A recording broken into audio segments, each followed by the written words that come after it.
Estás viendo Infinito. Abre tu mente.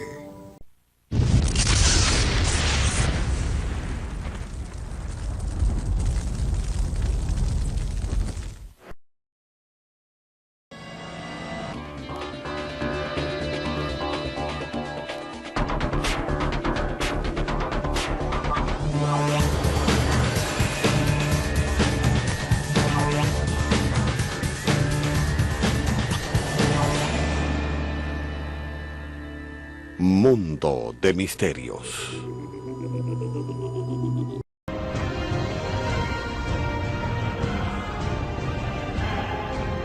Enki era hijo del gran soberano de Nibiru, Anu.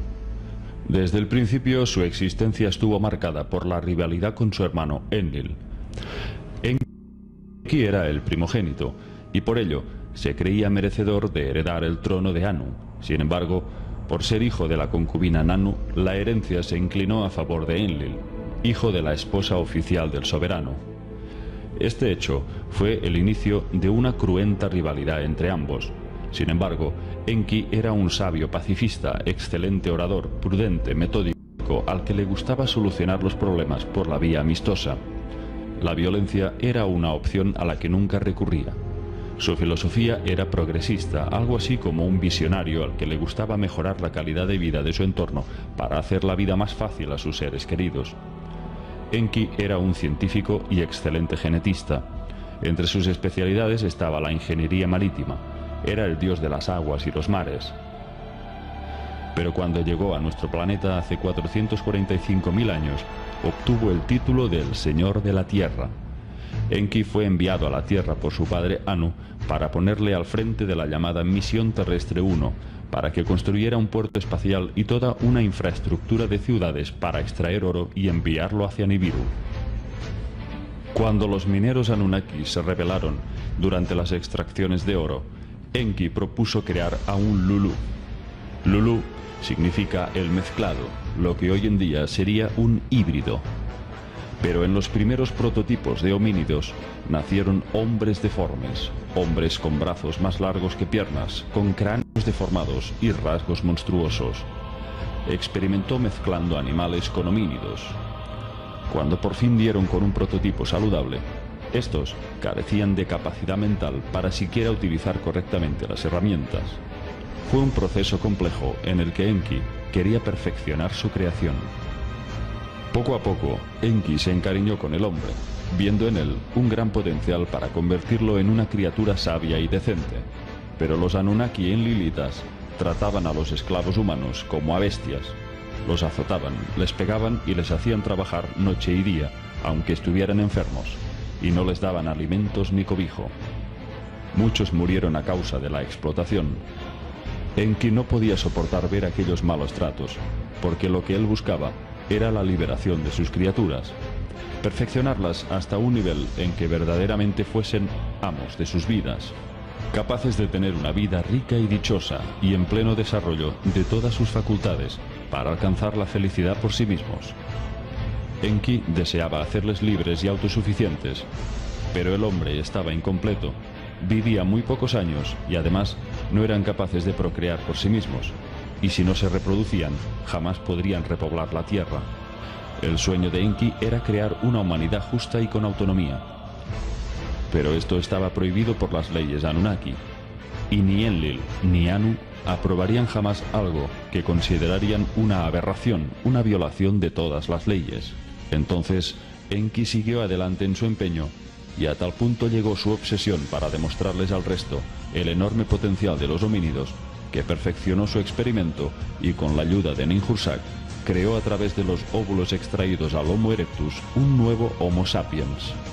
Enki se encerró en una estancia llamada Shi-Im-Ti, que significa la casa donde se insufla el viento de la vida. Enki extrajo de la sangre el Te-Ema, aquello que alberga y fija la memoria, lo que podría traducirse como genes. En los textos también se dice que extraía el Shiru, aquello que fija, lo que podría traducirse como esperma. Mientras creaban al nuevo espécimen, Ninhursag dijo: «Cuán bueno o malo es el cuerpo de un hombre. Según me dicte mi corazón, puedo hacer que su destino sea bueno o malo. Y por fin llegó el nuevo prototipo. Llamaron a ese nuevo ser Adapa. Un ser genéticamente mucho más avanzado, incluso más que el Homo sapiens actual. Adapa disponía de 12 hebras en su ADN, mientras que nosotros solo disponemos de 2. Era un ser mucho más inteligente que nosotros, mucho más alto y fuerte. Debido a que el trabajo de las diosas procreadoras suponía un riesgo para sus propias vidas, después de engendrar tantos prototipos de esclavos primitivos, Enki decidió que la única solución era hacerlos fértiles para que se procrearan a sí mismos. Detrás del mito bíblico de Adán y Eva se esconde una alegoría mucho más profunda. Cuando Adán y Eva estaban en el Edén, Enki quiso liberarles de aquella esclavitud, pues vivían recluidos por Enlil en un paraíso artificial y tratados como cobayas de laboratorio. Enlil les prohíbe que coman de la manzana, porque despertarían al engaño y tomarían conciencia de su esclavitud. De este modo podrían rebelarse contra el programa holográfico. Enki era la serpiente que les tienta a comer la manzana, del fruto del árbol del conocimiento. Un día, Enki decide acercarse hacia Eva y le dice: «Los Elohim os han dicho que no comierais de todos los árboles del jardín, ¿verdad?» Sí, está prohibido, pero comer del árbol del conocimiento está castigado bajo pena de muerte. Entonces, Enki logra convencer a Eva de que tal amenaza no se cumplirá y consigue que ambos coman la manzana. A partir de ese instante, Adán y Eva ya no son estériles y pueden procrear. Además, toman conciencia de quiénes son y de su situación, de su virilidad y feminidad respectivamente. Adán y Eva cubren su bajo vientre con mandiles de hojas. Entonces, asustados, oyen los pasos de Yahvé, que pasea por el jardín llamando a Adán. Adán, ¿dónde estás?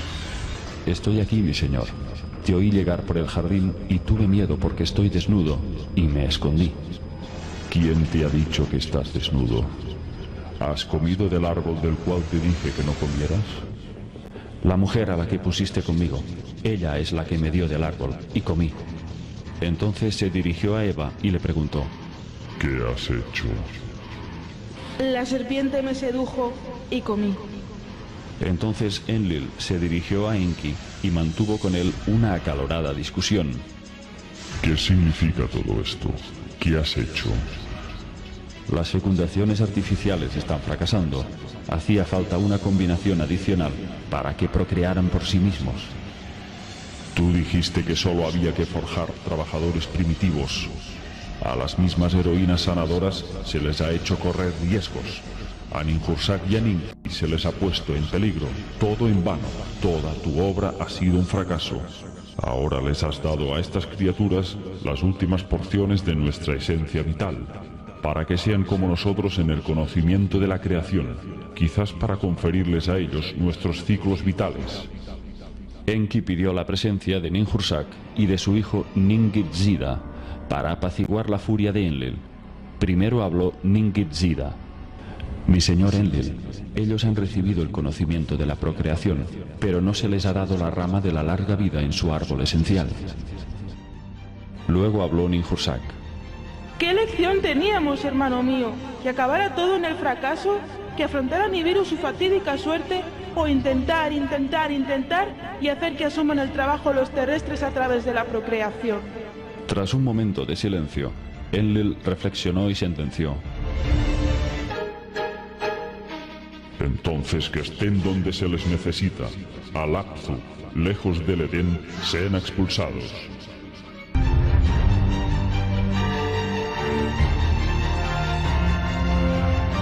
Enki les llevó en un bosque vigilado, y ahí tuvieron 2 gemelos. En pocos años empezaron a procrear, y la raza humana proliferó con cada vez más derechos y privilegios. ¿Por qué Enki no les hizo comer del árbol de la vida con el que hubiesen logrado la inmortalidad? Pues porque Enki sabía que de nada les serviría aumentar su longevidad sin ser espiritualmente libres. Cuando Enlil descubrió que el hombre había accedido al conocimiento, lo desterró del Edén. El pecado original no fue otra cosa que el despertar humano a la verdadera manipulación a la que estaba siendo sometido. Enlil quiso vengarse por el atrevimiento de Enki. y desplegó la primera campaña de desprestigio de la historia. A través de la religión hizo creer al hombre que Enki era el demonio. Satanizó su imagen llamando a Enki Lucifer. Satán significa adversario. En realidad Enki fue un adversario, pero no del hombre, sino de aquellos que querían esclavizarle. Enlil invirtió los roles, tergiversó la verdad, y a través de la Biblia creó una campaña contra su hermano por haber intentado liberar al ser humano. Lo llamó Satán para que los hombres temieran a Enki y no se acercaran a la sabiduría. Enlil se hizo llamar Yahvé o Jehová. Se autoproclamó Dios creador supremo, el Dios judeocristiano. Enki, a pesar de ser un dios benévolo, a ojos de nuestra moral humana, era uno de los dioses más incestuosos del panteón sumerio. Los Anunnaki tenían unas reglas de sucesión muy particulares. Los varones solían casarse con sus hermanas, como una forma de mantener estrecha su línea de sangre. La sexualidad de los Anunnaki refleja una naturaleza promiscua, agresiva, plagada de incestos y violaciones. Muchas tablillas sumerias narran la constante disputa entre Enki y Enlil para seducir a su hermana Ninhursag. Anu quería que Ninhursag se casara con Enki, pero ella estaba enamorada de Enlil, al que veía como un valeroso comandante militar. Enki estaba muy decepcionado por ese rechazo. Ninhursag y Enlil tuvieron varios hijos, entre ellos Ninurta, pero Enki consiguió seducir a su hermana durante un tiempo y le hizo el amor. De esta unión nació una hembra llamada Ninshar. Cuando Enki y Ninhursag vivían juntos en Dilmun, el paraíso terrenal y jardín de los grandes dioses, Enki, buscando un hijo varón, logró seducir a su hija Ninshar, con la que tuvo otra niña llamada Ninkurra. Nada más alcanzar la adolescencia, Enki seduce por segunda vez a su hija y nieta Ninkurra, con la que tuvo otra niña, Utu. Pero Enki no parecía dispuesto a detenerse, y logró emborrachar a Utu para seducirla. La joven Utu, desesperada, fue a contarle a Ninhursag lo sucedido. Enki defloró a Utu, la abrazó contra el pecho, tocó pervirtiendo su entrepierna, acarició sus ingles. Con sus manos besó e hizo el amor a la más joven. Enki vertió su semen en la matriz de Utu. Ella concibió el semen en la matriz, el semen de Enki. Utu despertó y gritó: «Calamidad, mis ingles, calamidad, mi hígado, calamidad, mi corazón». Ninhursag la vio y removió el semen de su cuerpo. En ese momento, Ninhursag entró en acción poseída por la ira. El término «removió el semen de su cuerpo» indicaría que gracias a sus conocimientos médicos cortó a tiempo la fecundación. Para vengarse de Enki le tendió una trampa. Los textos dicen que Ninhursag plantó el semen de Enki extraído de Utu y de la tierra germinaron 8 plantas de las que Enki comió. Cada planta le provocó 8 enfermedades en su cuerpo. Sintiendo que la muerte le rondaba, Enki acudió a Ninhursag para que le salvara, pero ésta le dijo que juraba no verle con buenos ojos hasta el día de su muerte. Enki empeoró su estado hasta que la noticia de su agonía llegó a oídos de Enlil. La reacción de Enlil fue de sorpresa. No permitas que nuestro hermano muera, tienes que curarlo. Enlil sintió piedad para Enki y logró convencer a Ninhursag para que lo salvara. Solo ella podía hacerlo. Arrepentida por lo que había hecho, llevó a Enki a su templo, donde creó 8 deidades para cada una de sus 8 enfermedades. Enki logró salvarse pues gracias a su hermano y rival. En esa ocasión Enlil pudo haberse librado de su hermano, pero contradictoriamente no lo hizo, lo cual habla mucho de su singular relación. Enlil odiaba a Enki por lo que había hecho con el hombre y no compartía su actitud bondadosa. Sin embargo, en el fondo era su hermano y se compadeció de él.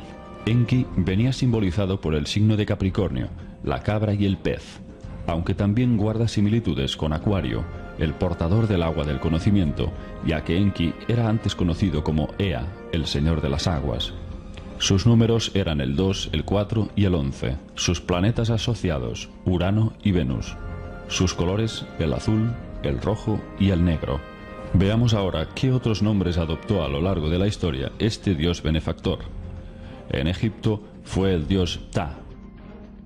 Por los Yezidi era conocido como el ángel caído Melek Taus. En la mitología griega era Prometeo, el titán que se puso del lado de los mortales y robó el fuego de los dioses para que el hombre lo utilizara. Posteriormente fue castigado por Zeus.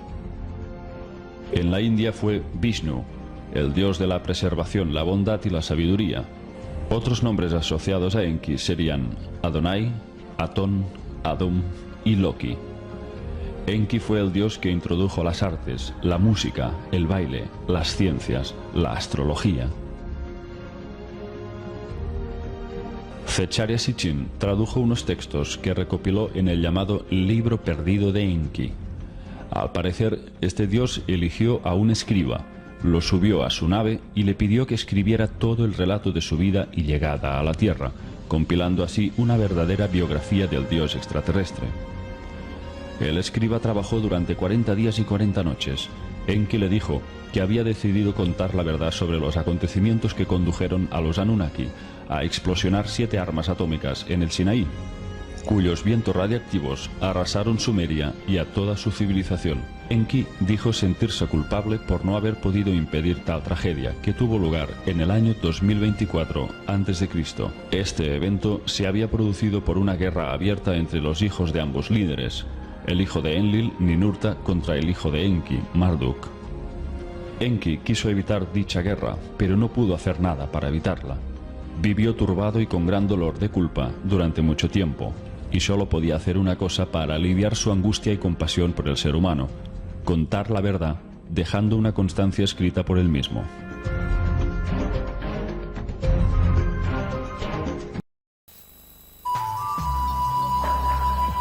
Regresaremos en instantes por Infinito.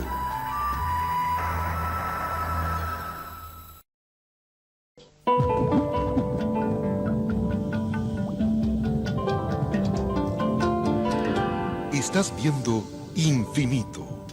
Abre tu mente.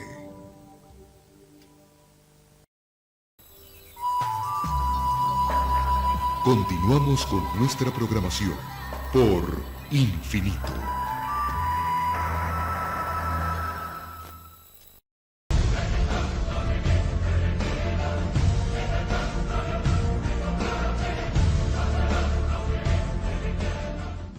La llamada misión terrestre de los Anunnaki consistía en una compleja infraestructura de ciudades operativas en la Mesopotamia meridional.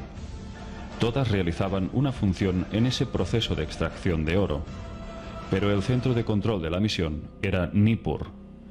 Los Igigi, que eran los astronautas de la misión, orbitaban la Tierra a bordo de transbordadores, esperando las órdenes que se daban desde Nippur para embarcar las lanzaderas espaciales y llevar el oro hacia Nibiru. En Nippur se transmitían las órdenes a través de una plataforma de antenas llamada Duranki. En ese punto se encontraba una cámara secreta llamada Dir-Ga, el sagrado entre los sagrados. Era la estancia más custodiada, ya que en su interior se hallaban los Me, o también llamadas las tablas del destino. Estos Me serían algo así como nuestros actuales microchips y contenían una fuente de información vital para los Anunnaki. Estas tablas eran la llave para activar armamento destructivo, controlar naves espaciales o dirigir cualquier dispositivo tecnológico Anunnaki. Además, los Me contenían leyes, decretos para gobernar, las más letales estrategias de guerra, instrucciones de armamento, capacidades defensivas para resultar invulnerable, planes para someter a pueblos y ciudades y muchas más claves. Había unas 60 tablas Me. Aquel que se apoderaba de los Me tendría el poder de gobernar el mundo. En los textos sumerios aparece un relato llamado el mito de Zu, un Anunnaki considerado como un demonio de un clan diferente al resto. No están muy claros los orígenes de este ser, también conocido como Pazuzu. Según Zecharia Sitchin, los Igigi encontraron a Pazuzu cuando era solo un pequeño huérfano y lo adoptaron. Le enseñaron todos los secretos del espacio y cómo utilizar las naves de transporte alrededor de la Tierra. Pazuzu, o Zu, significa aquel que sabe, también conocido como Anzu, aquel que conoce los cielos. Era el dios del viento maligno y las tormentas, aquel que era portador de plagas, pestes y fiebres. Los sumerios representaban a Pazuzu con un estilizado cuerpo con garras de ave en los pies, alas de águila y cabeza parecida a un león.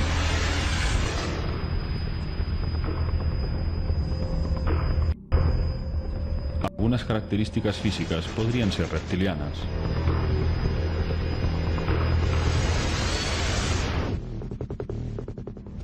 Todo empieza cuando los Igigi exigen a Enlil la construcción de un centro de recreo y ocio para aliviarles de sus largas permanencias en el espacio. Un lugar en donde pudieran divertirse o simplemente descansar y explayarse. Todos los astronautas Igigi se reunieron en un convenio para suplicarle a Enlil, el comandante en jefe, que les escuchara. Entonces, los Igigi eligieron a Pazuzu como portavoz de sus exigencias y lo enviaron a Nippur, el centro de operaciones de Enlil. Enlil era consciente de que los Igigi sentían verdadero recelo por los Anunnaki en tierra. Sabía que tarde o temprano emprenderían alguna revuelta contra ellos. De ahí viene el mito de los titanes, según Sitchin, que serían los primeros Igigi, los astronautas, los ángeles caídos que luego fueron los demonios. Pero intervino Enki para aliviar las sospechas de su hermano. Aunque Enki y Enlil eran rivales, su relación de amor-odio les llevaba en ocasiones a dialogar, pactar o ponerse de acuerdo debido al lazo de sangre que inevitablemente les unía. Enki le dijo: «Deja que Pazuzu entre a tu servicio, en el santuario, en el asiento más interno. Deja que sea él quien obstruya el camino». Enki le aconsejó, pues, que si aceptaba a Pazuzu como sirviente en el Dirga, eso apaciguaría las peticiones de los Igigi y quizás con el tiempo se olvidarían de sus exigencias. Estaba claro que Enlil jamás aceptaría construir ese centro de recreo, y esa estrategia era un ardid para entretenerles. Poco a poco, Pazuzu empieza a conocer en profundidad a los recovecos y a las más secretas de sus instalaciones, la cámara del Dirga. Ahí concibe un plan: robar las tablillas del destino y destituir a Enlil de su reinado. Tomaré la celestial tablilla de los destinos, gobernaré los decretos de los dioses, estableceré mi trono, seré el amo de los decretos celestiales, comandaré a los Igigi en el espacio.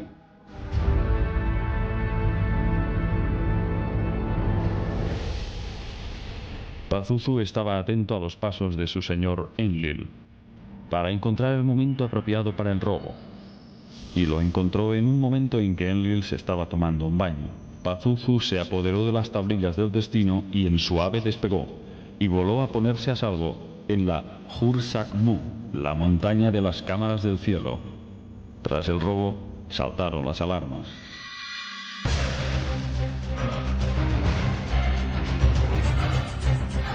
Sus equipos y sistemas quedaron inutilizados. Había que dar caza a Pazuzu cuanto antes. En los Me había rutas estelares en donde estaban trazadas no solo las órbitas de los planetas, sino las coordenadas de navegación de los transbordadores Igigi y las rutas de sus naves espaciales. Suspendidas quedaron las fórmulas divinas, la encendida luminosidad se extinguió, el silencio prevaleció. En el espacio los Igigi estaban aturdidos, se habían llevado el brillo del santuario.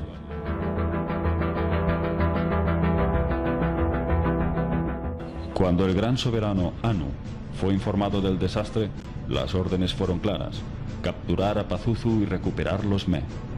Para ese fin, Enlil reunió a los dioses más jóvenes, pero todos temían fracasar, pues Pazuzu había robado también el llamado brillo de Enlil, que debía de ser algún tipo de arma que lo hacía doblemente letal e impenetrable, tan poderoso como Enlil. En ese instante, Ninurta, hijo primogénito de Enlil, dio paso al frente y se ofreció para la misión. La madre de Ninurta era la médico en jefe Ninhursag, quien quiso darle algunos consejos antes de la batalla. Acércate a Pazuzu tras una pantalla de polvo. Para ello, te cedo mis 7 remolinos de viento que agitan el polvo. ¿Qué clase de arma era esa? En cualquier caso, el texto sugiere que era un arma que podía acoplarse a una nave espacial. Tal y como un helicóptero o caza de combate, se les puede adosar misiles o sistemas defensivos de todo tipo. Ninurta equipó su nave con las 7 armas, los 7 remolinos del viento que agitan el polvo, y acudió hacia la montaña de las cámaras del cielo, que era el monte Hathi. Cuando Pazuzu le vio llegar, se puso en contacto con él, suponemos que por medio de un sistema de radio, y gritó: Me he llevado toda la autoridad, los decretos de los dioses. ¿Quién eres tú para venir a luchar contra mí? Ninurta embistió su nave hacia él sin temor alguno y disparó un rayo contra su enemigo, pero aquel disparo no le alcanzó. Pazuzu era impenetrable y ningún arma o proyectil podía afectarle. Ninurta retrocedió. Se sentía a merced del poderoso Pazuzu. Entonces pidió ayuda a su hermano menor, Iskur, para que acudiera hacia Enlil y le trajera nuevas armas para combatir. Enlil le dijo a Ninurta: No desfallezcas en la batalla, demuestra tu fuerza. Iskur regresó junto a Ninurta y le trajo un tillo. Aquí podemos ver pictográficamente lo que parece una flecha, pero en realidad era un proyectil. Entonces, dispuesto a dispararlo, Ninurta apuntó hacia los piñones del remolino de viento de Pazuzu. Tuvo que realizar una maniobra de aproximación muy arriesgada y situarse ala con ala. Cuando el misil vuele como un relámpago, cuando el ardiente brillo envuelva los piñones, sus alas vibrarán como mariposas. Entonces Pazuzu será derrotado.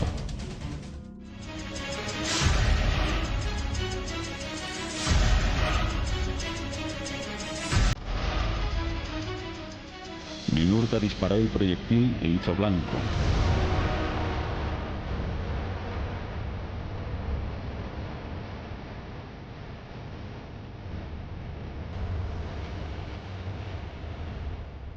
La tierra se estremeció, los cielos se tornaron negros, los piñones de Pazuzu fueron derrotados. Las tablas del destino fueron devueltas al Dirga y se pudo restablecer todo el caos. Pero Pazuzu fue capturado con vida y entregado a una corte marcial compuesta por 7 altos mandatarios Anunnaki. El juicio le consideró culpable y fue sentenciado a muerte. En este relieve encontrado en Mesopotamia Central podemos ver una representación del momento de la ejecución. Pazuzu es vestido como un ave o gallo por su vinculación con los Igigi. El verdugo que asesta mortalmente con un cuchillo es Ninurta, quien le acaba cortando la garganta. Los dioses sumerios se regían por un orden jerárquico a través de un rango numérico. El gran rey de Nibiru y padre de todos los dioses, Anu, tenía el 60, el número más elevado del sistema sexagesimal. Enlil tenía el 50, Enki el 40, Nannar-Sin el 30 y su hijo Shamash el 20. El resto de hijos de los líderes adoptaron el 10. Pero cuando Ninurta se convirtió en un héroe por haber capturado a Pazuzu, elevó su rango hasta el 50, igual que su padre. Ninurta se convirtió en el más digno y principal guerrero de Enlil, y fue premiado por Anu y Enlil con nuevos carros celestiales y armas. Enlil le entregó el arma más mortífera de los Anunnaki, la Ip, un arma con 50 cabezas que matan. Pazuzu pasó a convertirse en un demonio mitológico propagador de pestes, a la altura de grandes criaturas de la noche, incubos y sucubos como Lilith, una diosa demoníaca que usurpaba bebés recién nacidos a sus madres para devorarlos. Sin embargo, contradictoriamente a lo que podría esperarse, la figura de Pazuzu se utilizaba como amuleto contra la hechicería y como talismán protector para los demonios que por la noche sacaban a los bebés de sus cunas para beberse su sangre. En la película de William Friedkin, El exorcista, el director utilizó la imagen de Pazuzu como el terrorífico ser que lidera una legión de demonios que acaban por adueñarse del cuerpo de la famosa niña.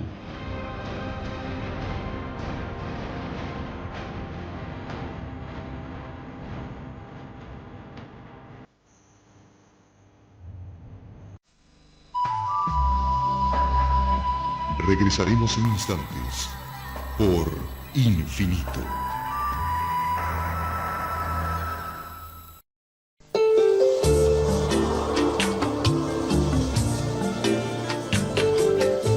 Estás viendo Infinito.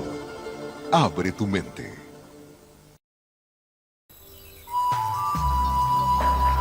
Continuamos con nuestra programación por Infinito.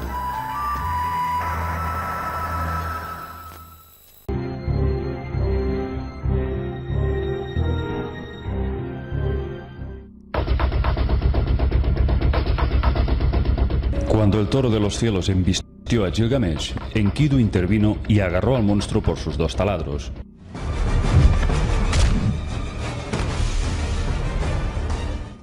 Después de una dura batalla, Enkidu blandió su espada en lo profundo de su cuello y abatió a la bestia. Luego arrancaron su corazón y lo alzaron hacia el cielo en honor al dios Shamash, quien les había ayudado desde su nave espacial. La diosa Ishtar, indignada, gritó: ¡Desgracia a Gilgamesh! Porque él me ha insultado matando al toro del cielo. Ishtar ya no podía contener su ira, se reunió con todos los dioses y pidió la cabeza de Gilgamesh. Anu atendió a su petición y le dijo a su hijo Enlil: Porque ellos al toro de los cielos y a Huawa han matado. Los 2 deben morir. Pero Enlil respondió: No, Enkidu debe morir. Dejemos que Gilgamesh viva. Entonces, en defensa de ambos, intervino Shamash. Todo fue hecho con mi acuerdo. ¿Por qué entonces debe el inocente Enkidu morir? Tras duras deliberaciones, los dioses le dieron a conocer a Gilgamesh cuál había sido su sentencia. Los dioses le perdonaban la vida a Enkidu, pero lo condenaban a pasar el resto de su vida recluido en unas minas a realizar trabajos forzados. 2 emisarios alados conducirían a Enkidu hasta las minas y allí permanecería hasta el fin de sus días. Pero poco antes de ser sentenciado a tan cruel destino, Enkidu empezó a debilitarse, fruto al parecer de un veneno que debió inocularle la malvada Ishtar. Entonces, sabiendo Gilgamesh que las minas hacia donde llevarían a Enkidu estaban muy cerca de las tierras de Tilmun, en la península del Sinaí, se le ocurrió urdir un plan. Con la ayuda del dios Shamash, pensó en escapar junto a Enkidu hacia Tilmun, que era precisamente hacia donde habían sido llevados los humanos elegidos para otorgarles la eterna juventud. Era el lugar en donde fue llevado al héroe del diluvio, Ziusudra. Pero debían darse prisa, pues Enkidu estaba gravemente enfermo y cada vez mermaban más sus fuerzas. Gilgamesh suplicó a Shamash: A la tierra quiero entrar, sé tú mi aliado, en los lugares donde los Shem han sido elevados. Deja que prepare mi Shem. El dios Shamash le advirtió que antes de llegar a Tilmun había 7 montañas con desfiladeros custodiados por máquinas poderosas que liberaban un fuego abrasador. Finalmente Shamash accedió a sus súplicas. Las lágrimas de Gilgamesh él aceptó como una ofrenda. Como alguien compasivo, él le muestra piedad. Con el beneplácito del dios Shamash, Gilgamesh trazó una ruta hacia Tilmun, pero en vez de acortar el viaje por tierra, lo hizo por vía marítima. Hizo construir un Magan, que significa navío egipcio, y se llevó a 50 hombres como remeros del barco. El navío avanzó por las aguas del Golfo Pérsico, cruzando parte de la península arábiga, y finalmente subió por el Mar Rojo hacia Egipto. El dios Enlil no debió tardar en darse cuenta que Gilgamesh había desobedecido el dictamen de los dioses. Su decreto había sido conducir a Enkidu hacia las minas por aquellos 2 emisarios, y ahora estaban huyendo en barco hacia Tilmun, pero la furia de Enlil no se hizo esperar. De una montaña surgió un toro que emitía poderosos rayos. Toda la embarcación se asustó menos Gilgamesh, que con actitud desafiante hizo aproximar su barco hacia la costa gritando: Combatiré al vigilante, ya sea un hombre o un dios. Una fuerza invisible azotó con fuerza la embarcación hasta hundirla. Solo Gilgamesh y Enkidu lograron nadar hacia la costa. Entonces vieron cómo se hundía el barco con toda la tripulación a bordo. Según los textos, estaban todos muertos, pero permanecían en sus puestos como si siguieran en vida. Se trataba de una fuerza que había dejado sus cuerpos inertes, paralizados, algo que solo hoy en día podemos comprender como el efecto de una radiación. Una vez en la orilla, Enkidu empezó a agonizar. Gilgamesh le dio ánimos para que luchara. Mi pequeño y débil amigo, a la tierra te llevaré. Pero tras esas palabras, su inseparable compañero soltó el último aliento.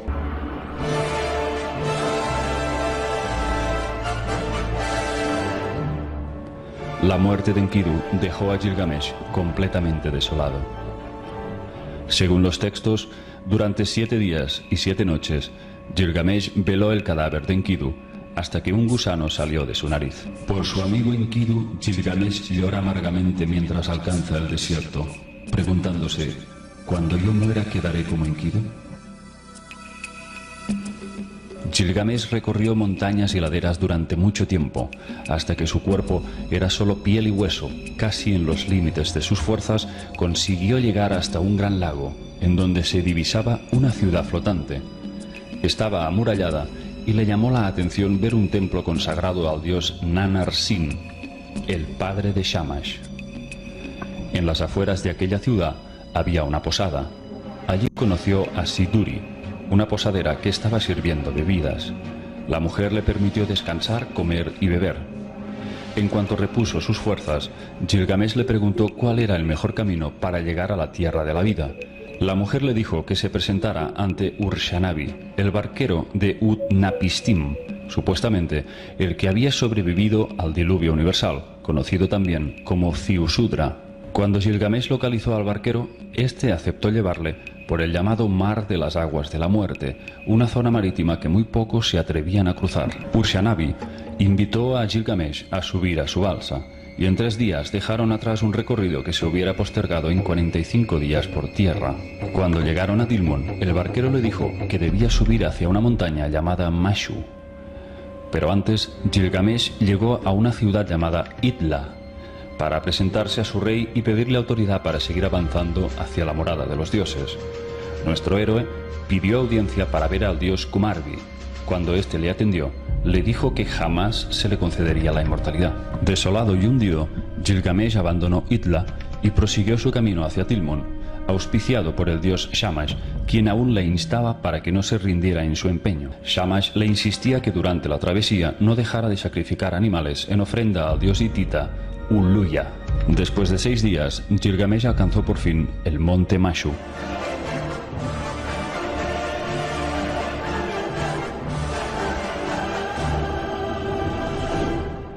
El lugar de los Shem.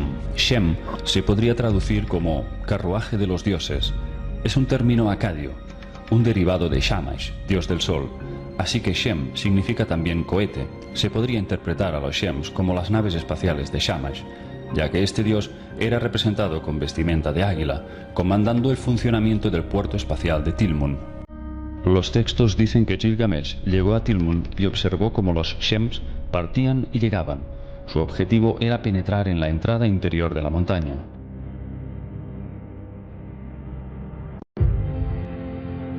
Hombres cohete custodian su puerta. Su terror es impresionante. Su mirada mortal. Sus focos pavorosos barren las montañas. Ellos custodian a Shamash, mientras él asciende y desciende. En este dibujo podemos apreciar a varios seres sujetando unos dispositivos circulares apoyados sobre un poste. Emiten rayos, los llamados focos pavorosos. Gilgamesh cruzó sin miedo ante aquellos dispositivos, pero cuando fue alcanzado por su terrible resplandor, se tuvo que cubrir el rostro. Una vez recuperado, avanzó hacia uno de aquellos hombres cohete. El guardia, asombrado al ver que nuestro amigo no recibía daño alguno al ser expuesto a los rayos, exclamó: «El que viene de la carne de los dioses es su cuerpo». Este hecho nos indica que aquellos rayos solo parecían afectar a los humanos, pero no a los dioses o híbridos de dioses. Nuestro héroe pidió a los guardias que le dejaran pasar, pero estos se negaron argumentando que ningún mortal tendría acceso a ese lugar sagrado. Gilgamesh invocó al dios Shamash y éste apareció para que la llamada puerta al cielo se abriera y pudiera acceder al árbol de la vida. En los sellos cilíndricos vemos como la puerta es representada algunas veces alada y en otras custodiada por serpientes. Acompañado por Shamash, Gilgamesh cruzó la puerta hacia las estancias de los dioses. Lo que allí descubrió le dejó completamente deslumbrado. En los textos se describe una especie de jardín del Edén, de una belleza exquisita, un paraíso artificial envuelto de piedras preciosas y lapislázuli. En medio de aquel jardín se encontró por fin cara a cara con Utnapishtim, el héroe del diluvio, Ziusudra. Gilgamesh quedó asombrado al ver que compartía con él una gran semejanza física.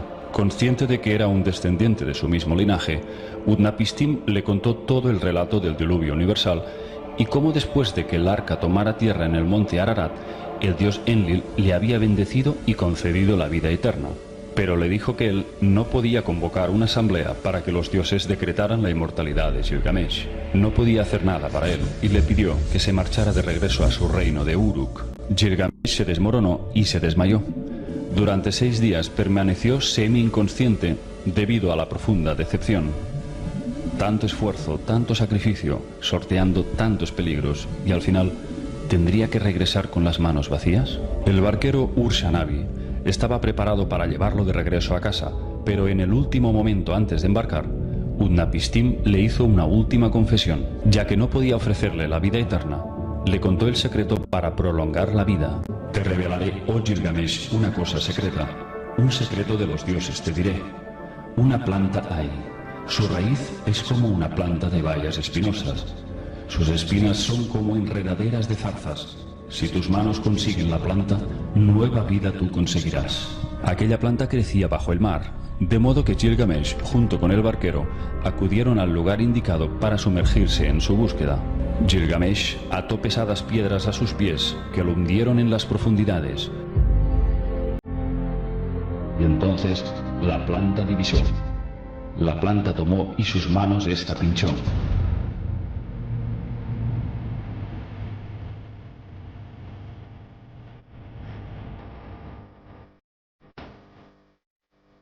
Cuando Gilgamesh regresó triunfante y pletórico hacia la embarcación, le dijo al barquero: Ur-Shanabi, de todas las plantas, esta es única. Con ella el hombre todo su vigor puede recuperar. La tomaré para amurallar Uruk. Allí la planta para cortar y comer estará. De esta planta comeré, y mi condición de joven recuperaré. Cuando ya se ponía el sol, Gilgamesh se sintió tentado para bañarse en un manantial de frescas aguas. Entonces ocurrió algo inesperado. Mientras Gilgamesh se hallaba ausente, una serpiente olió el perfume de la planta y se la llevó.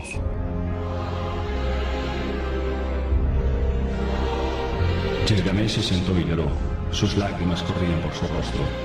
Tomó la mano de Ur-Shanabi y le dijo: ¿Para quién mis manos han trabajado? ¿Para quién ha corrido la sangre de mi corazón? Para mí no he obtenido el beneficio. En la serpiente el beneficio ha recaído. Y así termina el poema épico de Gilgamesh, la trágica historia del primer intento fallido para alcanzar la inmortalidad. Sin embargo, Gilgamesh se convirtió en un mito para toda la eternidad.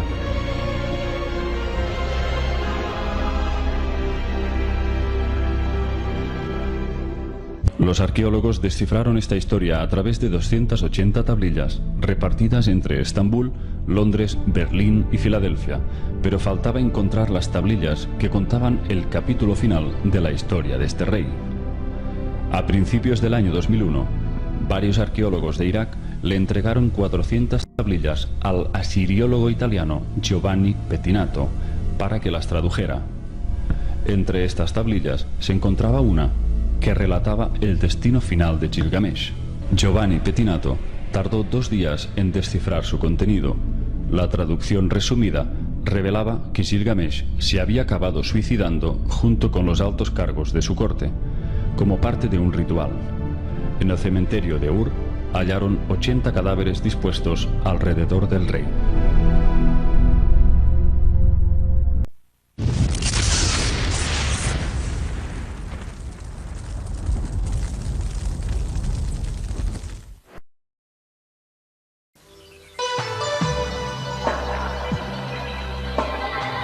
Usted está viendo Infinito. Infinito, señal del nuevo milenio.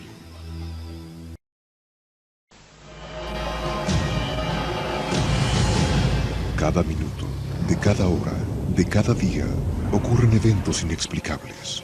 Incidentes, fenómenos, encuentros, ritos, experimentos. Cada día, cada hora, cada minuto, cada 60 segundos, se revela una vida llena de misterios. Ahora un canal trata de dar luz a todo. Un canal que indaga los misterios del universo. Un canal que se aventura en territorios desconocidos. Un canal que explora las preguntas que definen nuestra existencia. ¿Estamos solos en el universo? ¿Existe la vida después de la muerte? ¿Quién construyó las pirámides? ¿Se puede predecir el futuro? ¿Podemos mover objetos con nuestra mente? ¿Existe el infierno? ¿Se acabará el mundo en el año 2000? ¿Es la historia una gran mentira? Para cada pregunta hay una respuesta, pero ¿hasta dónde estamos dispuestos a llegar para encontrar la verdad? Desde Machu Picchu al Chupacabra, desde los aztecas al zodíaco, desde los extraterrestres a los ángeles. Esto es Infinito, un viaje hacia lo desconocido, una exploración de lo inexplicable. Ningún lugar es muy remoto, ninguna pregunta muy extraña, ningún misterio está fuera de nuestros límites. Escuche lo inesperado, descubra lo oculto, experimente lo desconocido. Infinito, señal del nuevo milenio.